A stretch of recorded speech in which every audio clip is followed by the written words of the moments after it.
Welcome back to Green and Wild. Today we're visiting Kathy and Craig's incredible property in Thames. When they bought this place, the house was in desperate need of repair and the gardens were overrun by privet, which is a weed in New Zealand. But with Kathy's artistic vision and Craig's skills as a builder and woodworker, they transformed this place into a stunning sanctuary not only for themselves, but they also hold a few open home and garden throughout the year to share this beauty with other people and help fundraising for some organizations. Let's hear this story from themselves.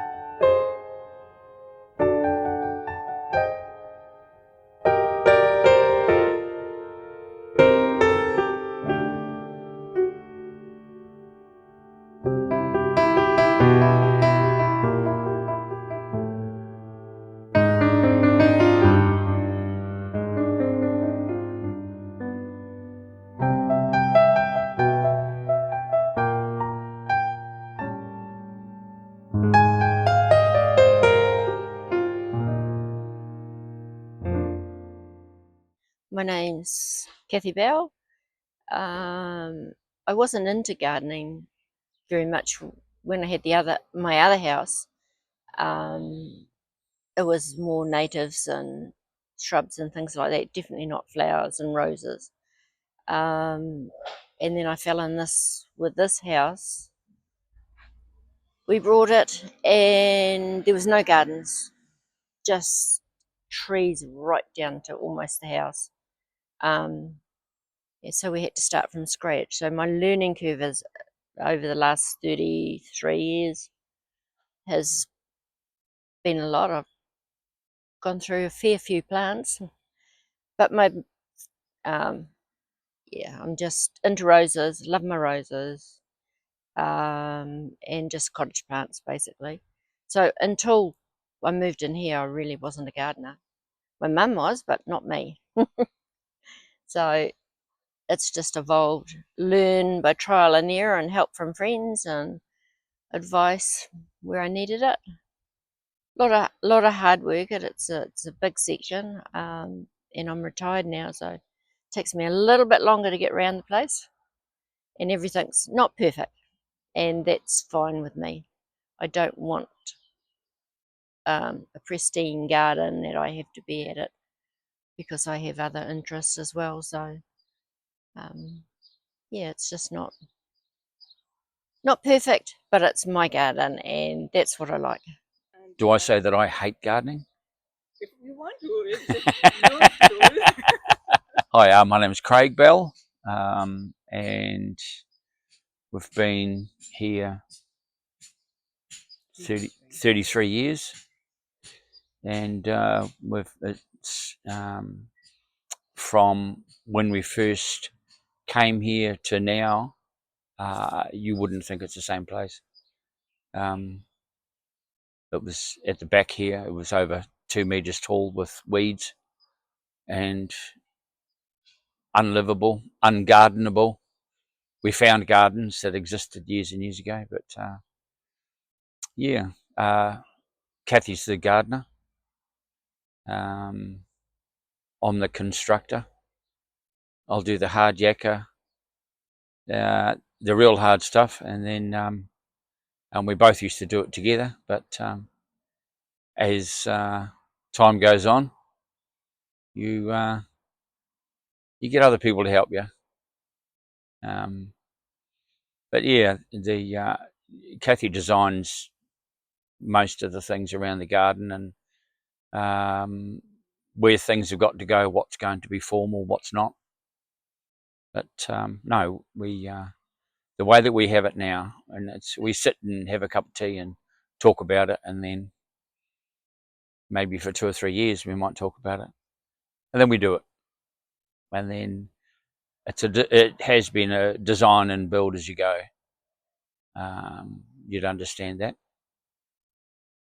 But yeah, it's at a stage now where it's really enjoyable. Don't want to change anything now. Everything's good.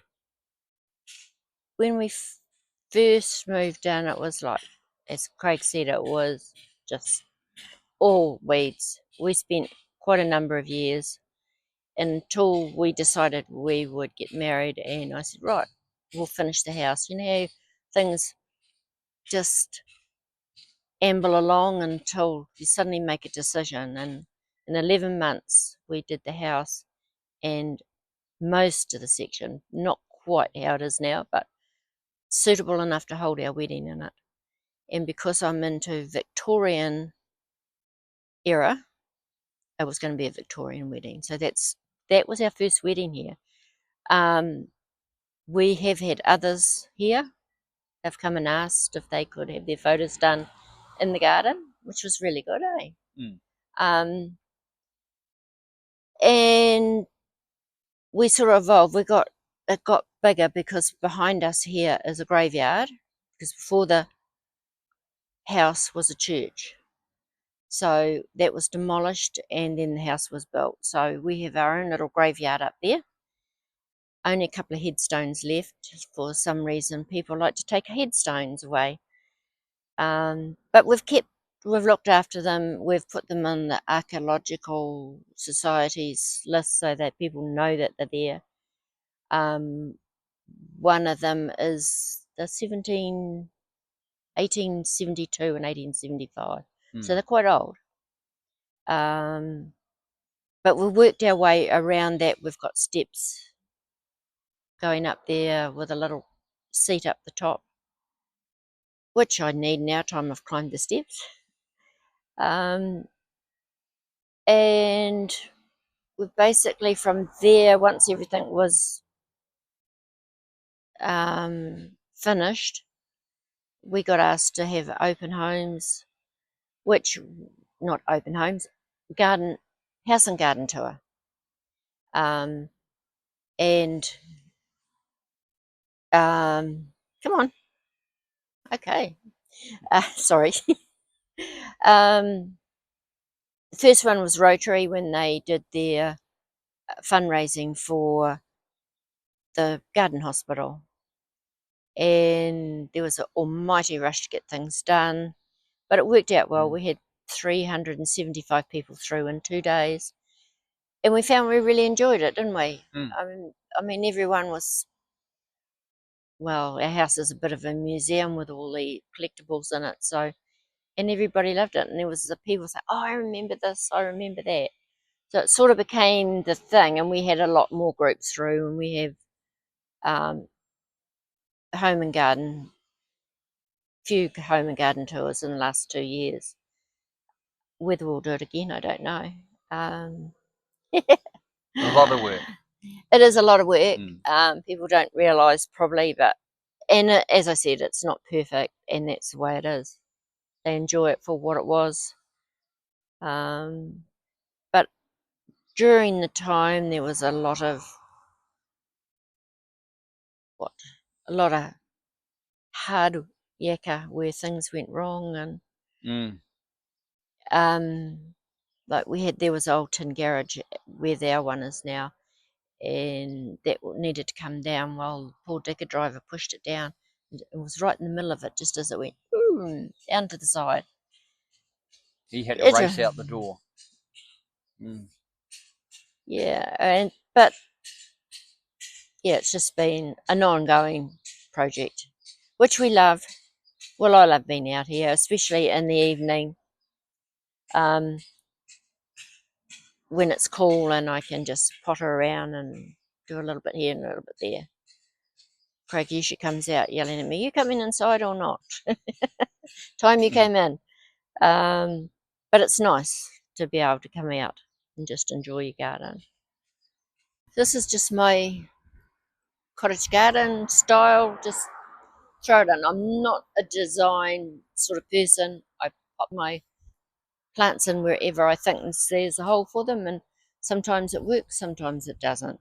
But I like this area that's come full circle, comes round, right round to the other side, and yeah, it's sorry to move back on you. In this area I like, and my hollyhocks under the big tree seems to work quite well. I like that. The main focus of my garden was roses, and they are not so many here, but along there and along the other side there's a lot.